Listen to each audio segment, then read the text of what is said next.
The Dominion had conquered 37 species across 6 star systems in the past 200 years. Their warships moved through the galaxy like a plague, burning worlds and enslaving civilizations that could not fight back.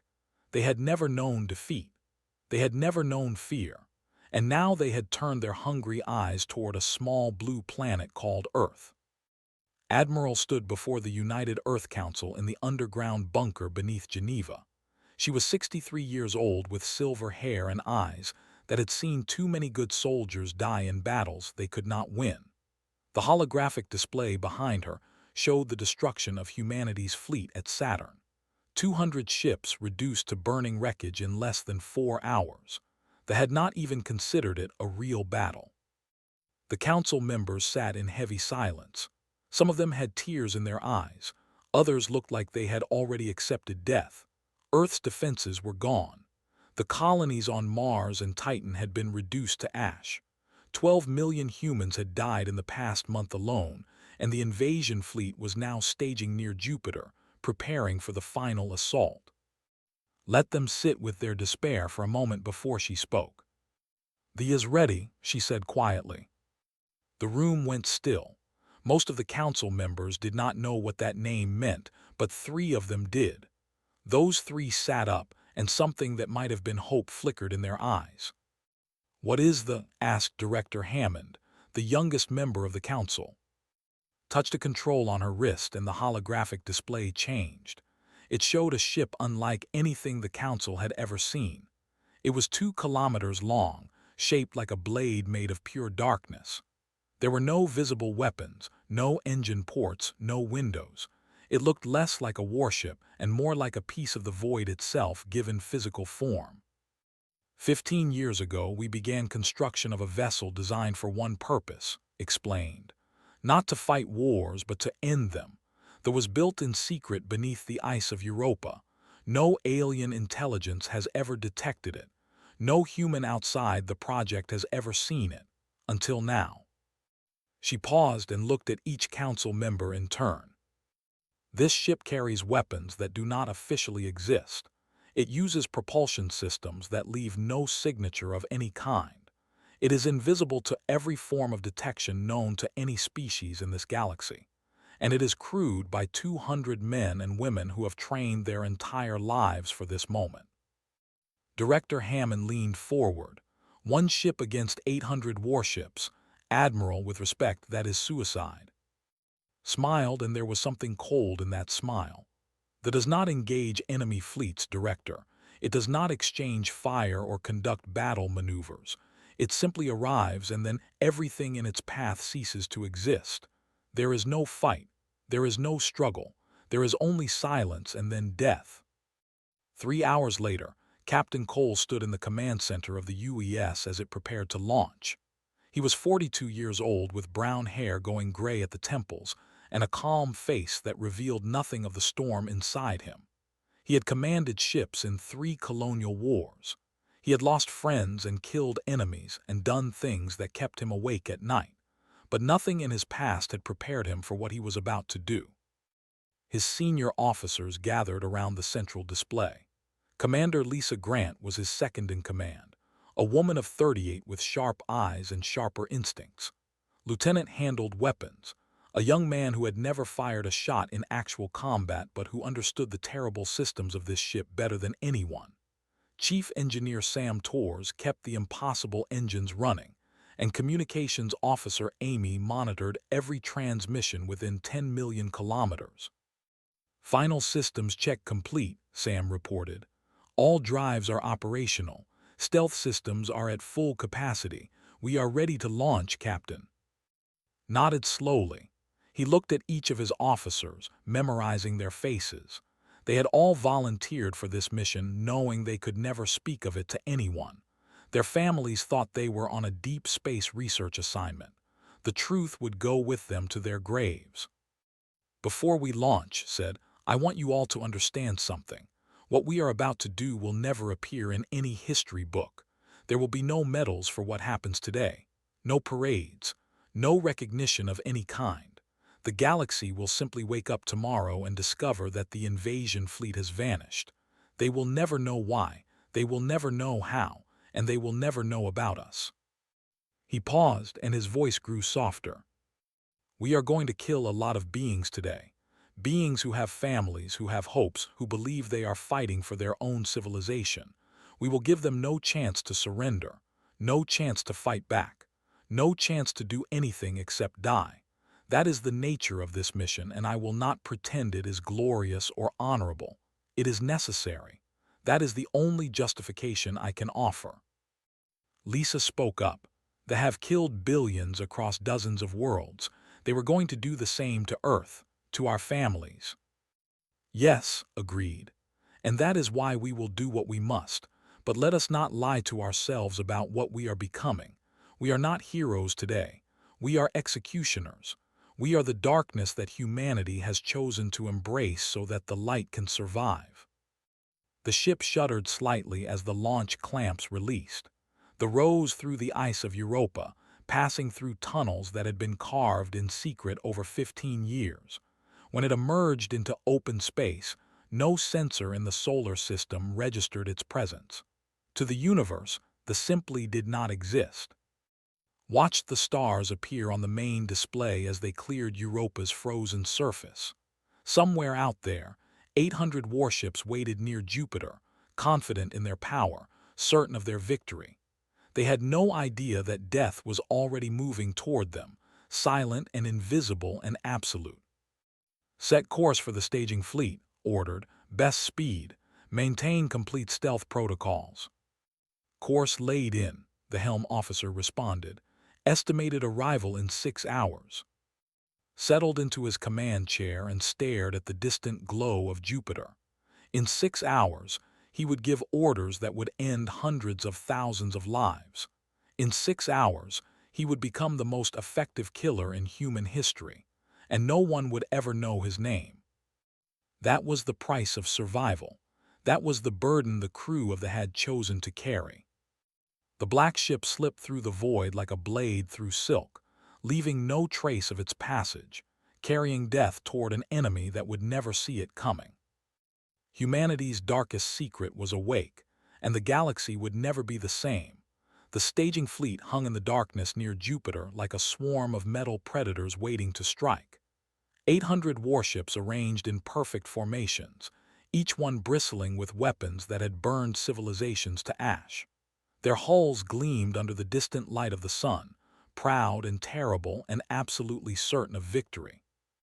Admiral stood on the bridge of his flagship, the Eternal Dominion, reviewing the final invasion plans for Earth.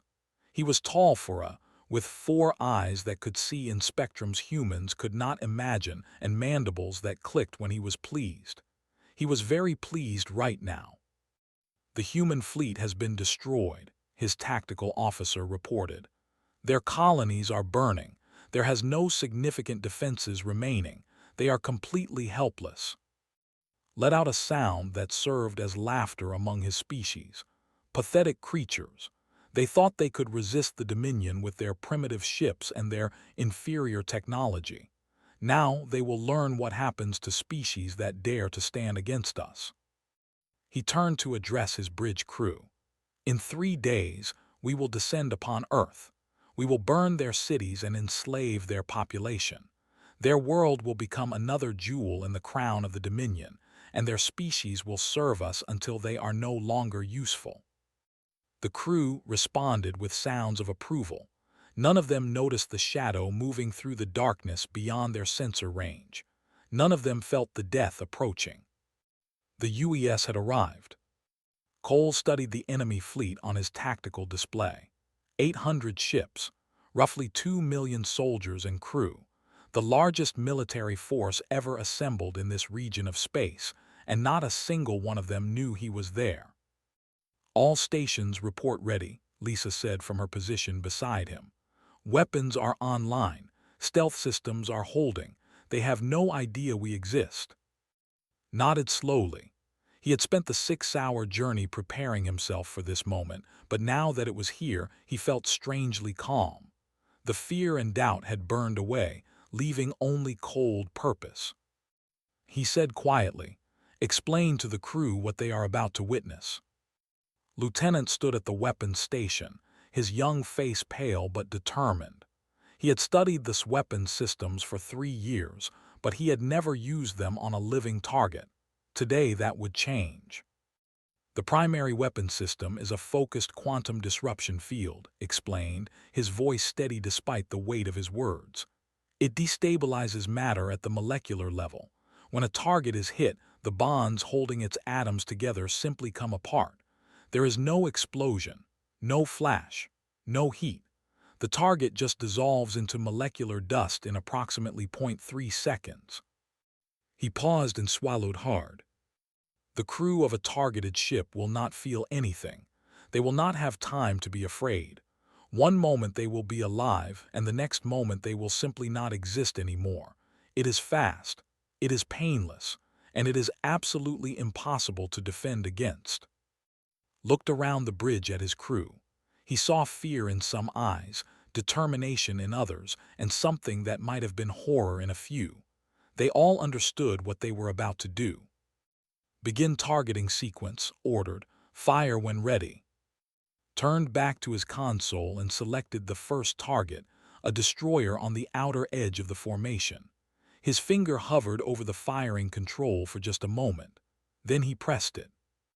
There was no sound, no beam of light, no visible indication that anything had happened. But on the tactical display, the destroyer simply disappeared.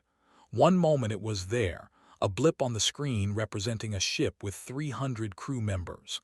The next moment it was gone. Target eliminated, reported. His voice was hollow. On the Eternal Dominion, a sensor officer frowned at her display. Admiral, we have lost contact with the destroyer Burning Claw. Barely glanced at her. Equipment malfunction. Have them restore communications. Sir, I cannot raise them, and their signal is not merely blocked. It is gone. The ship is no longer registering on any of our sensors. Before could respond, another ship vanished from the display, then another, then 3 more in rapid succession. What is happening? Demanded, his mandibles clicking with sudden alarm. Are we under attack? His tactical officer stared at his console in confusion. I detect no enemy vessels, Admiral, no weapons fire, no energy signatures of any kind. Our ships are simply disappearing. Amy monitored the communications from her station on the... They are panicking, she reported. They do not understand what is happening. They are scanning for attackers, but they cannot find anything. They will not find anything, said. Continue firing. Selected targets methodically, working through the enemy fleet with cold efficiency. Every few seconds, another ship vanished from existence. No warning, no chance to respond, just silence and death. They tried to organize a response. They launched fighters that had nothing to attack. They fired weapons at empty space. They scattered in all directions, trying to escape an enemy they could not see. But they followed them, silent and invisible, delivering death without mercy. After 2 hours, 300 ships had been destroyed. After 4 hours, that number had risen to 500. The space around Jupiter was filled with clouds of molecular dust, the only evidence that a massive fleet had ever existed there. On the Eternal Dominion, Admiral watched his invasion force dissolve around him. His 4 eyes were wide with a terror he had never experienced before. He had conquered worlds. He had destroyed civilizations. He had never imagined that anything could do this to him. Get us out of here, he ordered, his voice cracking. Maximum speed. Get us away from this place. His flagship turned and fled toward the outer system, engines burning at full power. Stared at the tactical display, watching more of his ships disappear with every passing minute. His mighty armada was being erased from existence, and he was utterly helpless to stop it. He never saw the quantum disruption field that hit his ship. He never had time to feel afraid or to pray to whatever gods his species believed in. One moment he was alive, and the next moment he was dust, scattered atoms floating in the eternal darkness of space. Watched the flagship disappear from his display. The Eternal Dominion has been eliminated, reported. Enemy fleet cohesion is completely broken. Remaining ships are in full retreat. Do not let them escape, ordered. We cannot allow any of them to reach the relay stations and send a warning. They accelerated after the fleeing survivors, picking them off one by one. By the time the killing was finished, the sun had set on Jupiter and risen again. 800 warships had been reduced to nothing. 2 million had died without ever knowing what killed them. Lisa stood beside, staring at the empty tactical display. "It is done," she said quietly. "The invasion fleet is gone." Did not respond. He was looking at his hands, the hands that had given the orders, the hands that had killed more beings in one day than any human in history. He did not feel like a hero. He felt like something else entirely. But humanity would survive. That was the only thing that mattered now. The news of the disaster spread through the Dominion like a disease, infecting every world, every station, every ship with a terror that their species had never known. 800 warships had vanished near Jupiter.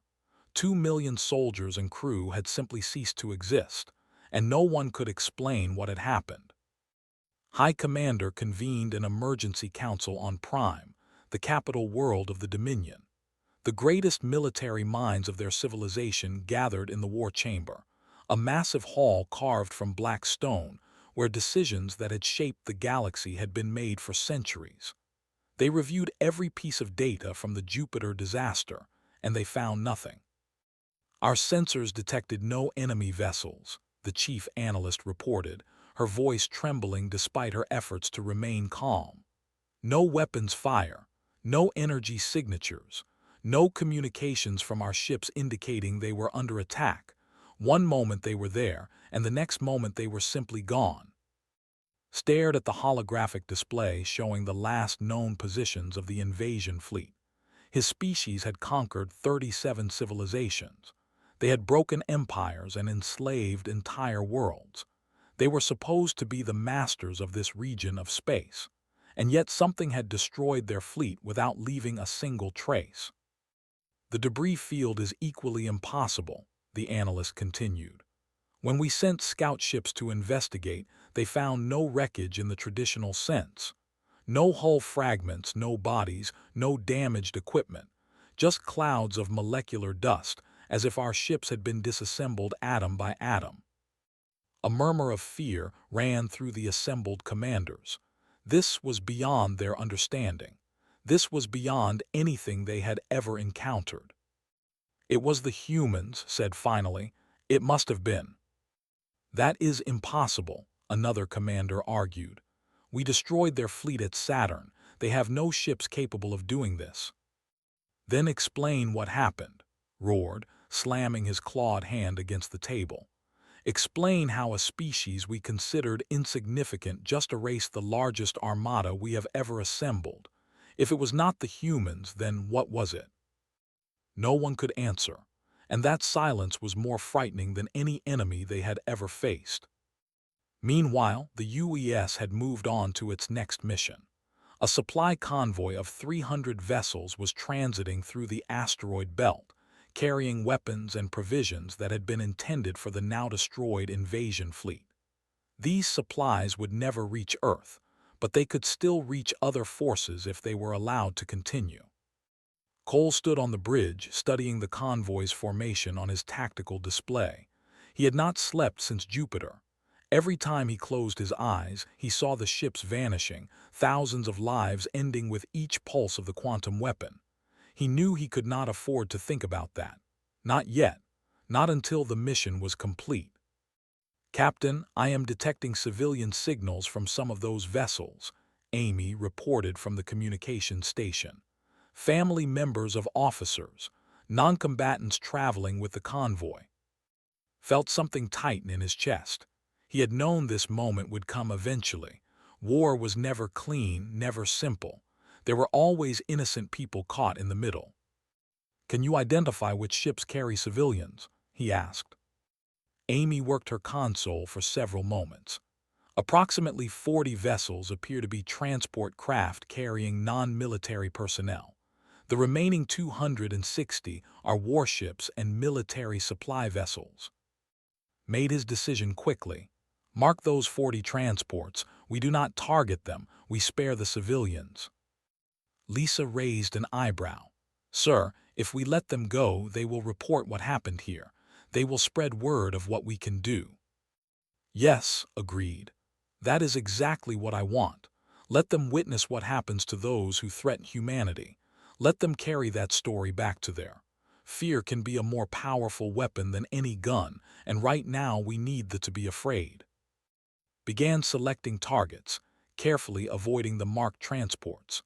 Within the hour, 260 military vessels had been reduced to drifting clouds of molecular dust. The 40 transports floated among the debris fields, their crews watching in stunned horror as the convoy they had been traveling with simply evaporated around them. On one of those transports, a communications officer named recorded a message that she knew would change everything. Her hands were shaking as she spoke. I am transmitting this message to anyone who can receive it. I witnessed the destruction of Military Convoy 7.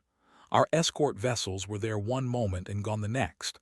There was no attack, no warning, no enemy we could see. Ships just turned to dust, dissolved into nothing. She paused, trying to control her voice. Whatever weapon the humans possess, it is beyond anything we have ever imagined. We thought they were weak. We thought they were primitive. We were wrong. They have something that can erase our ships from existence without a trace. We cannot fight what we cannot see. We cannot defend against what we cannot understand. The message was transmitted across the Dominion's communication network. Within days, every in the Empire had heard it. The fear began to spread. Ships started refusing deployment orders. Crews rather than venture into what they called the silent death.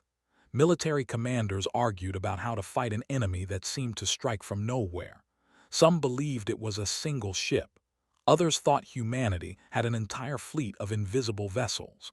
A few even suggested that the humans had made a deal with some kind of supernatural force. The conquered species under rule heard the whispers too.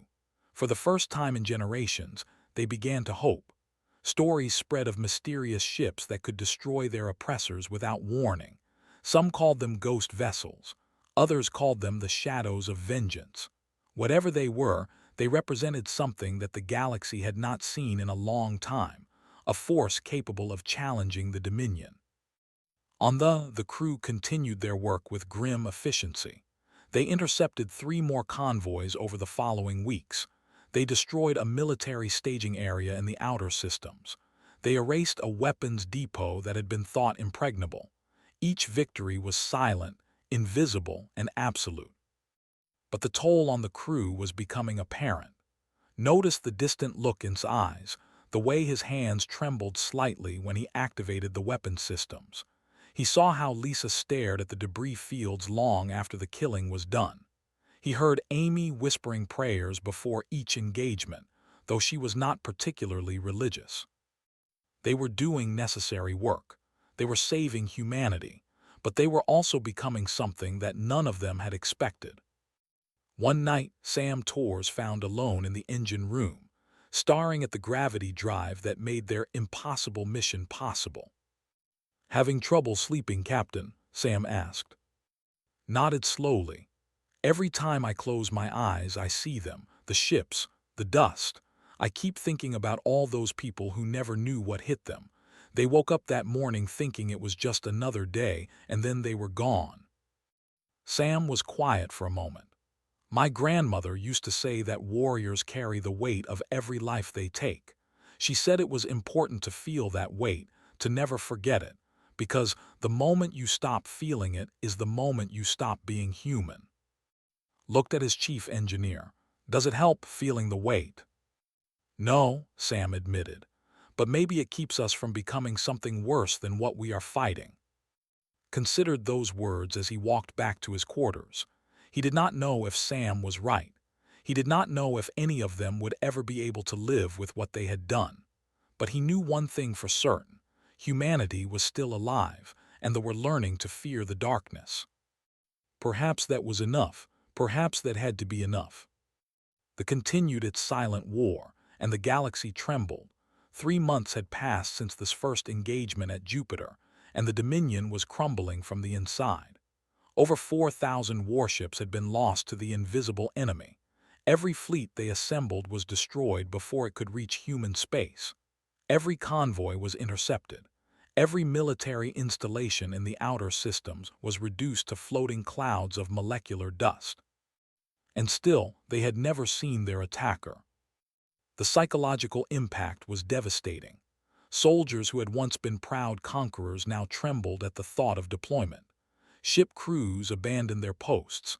Entire squadrons rather than venture into territory where the silent death might be waiting.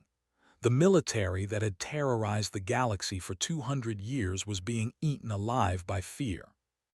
On Prime, High Commander faced a crisis that threatened the very existence of the Dominion. The conquered species were growing restless. Uprisings had begun on 7 worlds. The military was stretched thin trying to maintain control while simultaneously protecting against an enemy they could not find or fight. "We must negotiate," his advisors urged. "We must end this war before we lose everything." Wanted to refuse. Every instinct in his body screamed against surrendering to a species they had once dismissed as primitive. But the numbers did not lie. If the silent attacks continued, the Dominion would collapse within a year. He had no choice. "Contact the humans," he ordered, his voice hollow with defeat. "Request immediate negotiations." On Earth, Admiral received the message in her command center beneath the Rocky Mountains. She read it 3 times, hardly daring to believe what she was seeing. They were suing for peace. The species that had never lost a war, that had conquered 37 civilizations, was asking humanity to stop. "They want negotiations," she told her aide, a young lieutenant named Burke. "They are offering to withdraw from all human-contested space and release their hold on our outer colonies." His eyes went wide. "That is everything we wanted. Do we accept?" Considered the question carefully. They could continue its campaign indefinitely. They could push the back to their home systems, perhaps even threaten Prime itself. They could destroy the Dominion entirely if they chose to. But at what cost? How many more beings would have to die? How much further would the crew of the have to descend into darkness? "Respond positively," she finally said. "We will negotiate, but we negotiate from a position of absolute strength. They surrender unconditionally or the silent death continues." Aboard the crew received the news with mixed emotions. Relief was present in every face, but there was something else too. A kind of emptiness that came from doing terrible things for necessary reasons. Called a meeting of his senior officers in the briefing room. They gathered around the table, looking older than they had 3 months ago, had dark circles under his eyes that never seemed to fade. Lisa carried a tension in her shoulders that had not been there before. Amy had stopped humming to herself the way she used to. Sam moved with the careful slowness of someone carrying a heavy weight. "Earth Command has ordered us to cease offensive operations," told them. "They have requested peace talks. Our mission is effectively complete." "Complete," Lisa repeated, her voice flat. "We destroyed 4,000 ships, killed millions of beings, and now we just stop and go home." "That is correct," said. "We return to Europa, put the back in storage, and go back to being normal officers. No one will ever know what we did here." Let out a short, harsh laugh. "Normal. I do not think any of us will ever be normal again." Did not argue with him. He knew was right. They had all been changed by what they had done. They had crossed lines that could not be uncrossed, become things that could not be. The galaxy might be safer because of their actions, but they themselves would never be whole again. "I want you all to know something," said quietly. "What we accomplished here was necessary. I believe that with all my heart. If we had not done this, that would have destroyed Earth. Our families would be dead or enslaved. Our civilization would be gone. We saved billions of lives by sacrificing our own peace of mind." He paused, looking at each of them in turn. "But I also want you to know that I am sorry. I am sorry that you had to carry this burden. I am sorry that you will never be able to talk about what you did or receive recognition for your sacrifice. I am sorry that the nightmares will follow you for the rest of your lives." "Would you do it again?" Amy asked softly. "If you had to choose again, knowing what you know now, would you still give the orders?" Did not hesitate. "Yes, I would do it 1,000 times if it meant protecting our people. That is the choice I made when I took command of this ship. That is the choice all of you made when you volunteered for this mission. We chose to become monsters so that humanity could remain human." The room was silent for a long moment. Then Lisa spoke. "Set course for Earth, Captain. It is time to go home." The journey back took 2 weeks. They moved slowly, savoring the quiet of empty space, giving the crew time to decompress from months of constant killing. Spent most of the trip alone in his quarters, writing a personal log that would be classified for at least a century. He wrote about the fear he had felt before each engagement and the emptiness he had felt afterward. He wrote about watching ships dissolve into dust and knowing that each cloud of particles had once been a living being with hopes and dreams. He wrote about the crew members who had cried in private, thinking no one could hear them, and the ones who had stopped crying entirely because they had run out of tears. He wrote about the weight that Sam's grandmother had described, the burden that warriors carried. It was real. He could feel it pressing down on him every moment of every day. He wondered if it would ever get lighter, or if he would carry it until the day he died. On the final night before they reached Earth, Lisa found him on the observation deck, staring out at the stars. "You did the right thing," she said, standing beside him. "You know that, right?" Shook his head slowly. "I do not know anything anymore. I know we won. I know humanity survived. But I do not know if what we did was right. I just know it was necessary."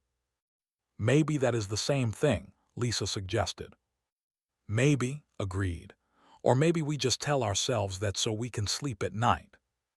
They stood together in silence, watching the stars drift by.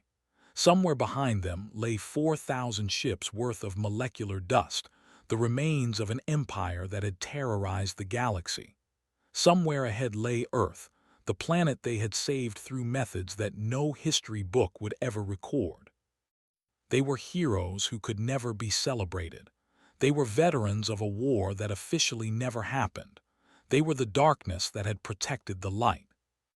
And now, finally, they were going home. The Treaty of Geneva was signed 6 weeks after the return to Earth.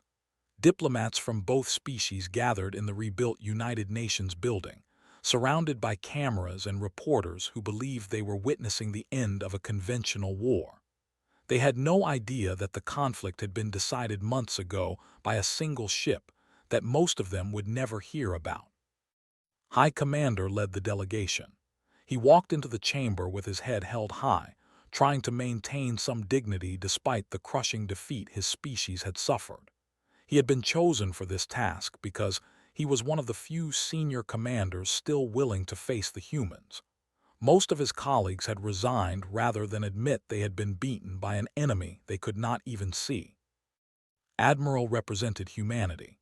She sat at the negotiating table with a calm expression that revealed nothing of the satisfaction she felt inside. They had agreed to every one of her demands. They would withdraw from all human-contested space. They would release their hold on the outer colonies. They would pay reparations that would fund humanity's expansion for the next century. And most importantly, they would never reveal what had truly happened to their fleet. "This treaty represents a new era of peace between our species," said as he signed the document. "We hope that the past can be forgotten and that we can build a relationship based on mutual respect." Nodded politely. She knew that they would spend decades trying to figure out what had destroyed their ships. They would develop new sensors, new weapons, new strategies. They would never find the answer, because the answer was already hidden beneath the ice of Europa, waiting for the day when it might be needed again. "We look forward to a peaceful future," she replied, and she meant it. She hoped they would never have to fly again, but she also knew that hope was not a strategy. The ship would remain ready just in case. The crew of the was disbanded and scattered throughout the fleet. They were given new assignments, new identities, new lives. They were sworn to secrecy for the rest of their days, bound by oaths that carried penalties worse than death. To the world, they simply ceased to exist as a unit. They became ordinary officers serving ordinary tour of duty, their extraordinary past erased from all official records. Cole retired from active service 3 months after the treaty was signed. He was given a small pension and a house in Montana, far from the oceans and cities that reminded him of the fleet.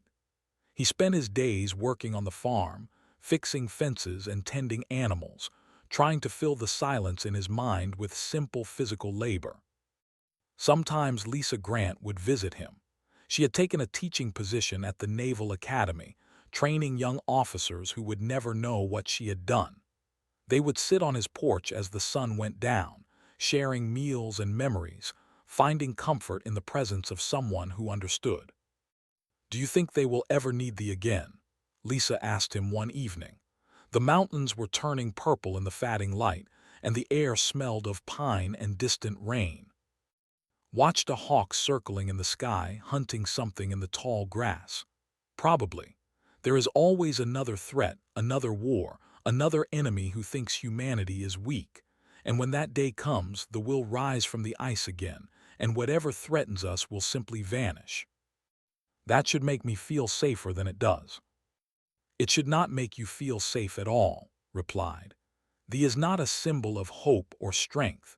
It is a reminder that survival sometimes requires becoming the monster in the darkness. We built a weapon so terrible that using it changes you forever. I do not think that is something to celebrate." Lisa was quiet for a long moment. "Do you regret it?" Considered the question carefully. He had asked himself the same thing countless times over the past months. The answer was always complicated. "I regret the necessity," he finally said. "I regret that we lived in a universe where such a weapon was needed. I regret every life we took, even though those lives belonged to beings who would have killed us without hesitation. But I do not regret saving humanity. I cannot regret that." Across the galaxy, the story of the Silent War passed into legend. The conquered species that had lived under rule for generations whispered about the ghost ships of humanity, the invisible fleet that had broken an empire without ever being seen. They did not know it was just one ship, one crew, one terrible weapon, and perhaps that was for the best. The Dominion never fully recovered from their defeat. Their military was weakened, their economy was strained by reparations, and their reputation as invincible conquerors was shattered forever. Other species began to push back against their authority, inspired by humanity's example. Within a century, the Dominion had fragmented into a loose confederation of independent worlds, a shadow of its former glory. Humanity expanded cautiously into the void, building colonies and forging alliances with species who had once been subjects. They were respected now, even feared, not because of their military strength or their technology, but because of the mystery that surrounded them. What weapon had they used against the? Where was it now? Could they use it again? The answer rested beneath Europa's frozen surface. The sat in its hidden dock, systems dormant but ready, crew stations empty but maintained. Automated systems kept the ship in perfect condition, running diagnostics every day, ensuring that if the call ever came, the Black Blade would be ready to fly again. Admiral spent her final years writing a classified history of the project. It would remain sealed for centuries, waiting for a day when the truth could finally be told. Her last entry read, "We tell ourselves that we fight for noble causes, for freedom, for survival, for the future of our species, and perhaps we do, but they taught us something about ourselves that we may never fully accept. When pushed to the edge, humanity will do whatever it takes to survive. We will build weapons that terrify even us. We will wage wars in silence and shadows. We will become the nightmare that other species fear, and we will win. That is our gift and our curse. That is the legacy of the. May we never need to use it again, and may we always be ready if we do. Cole lived for another 30 years in his Montana farmhouse. He never married, never had children, never spoke about his service to anyone outside the small circle of veterans who remained his closest friends. When he died peacefully in his sleep at the age of 73, his obituary described him as a retired naval officer who had served with distinction. Nothing more. But in the classified files that would not be opened for another 200 years, there was a different story. A story of a captain who had saved humanity by becoming something terrible. A story of a crew who had carried the weight of millions of lives taken in absolute silence. A story of a black ship that had ended a war before it truly began. The aliens had burned without fire. They had died without sound. They had fallen to an enemy they never saw. And somewhere beneath the ice of Europa, they waited in darkness, patient and ready. The galaxy would remember, the galaxy would fear, and humanity would endure.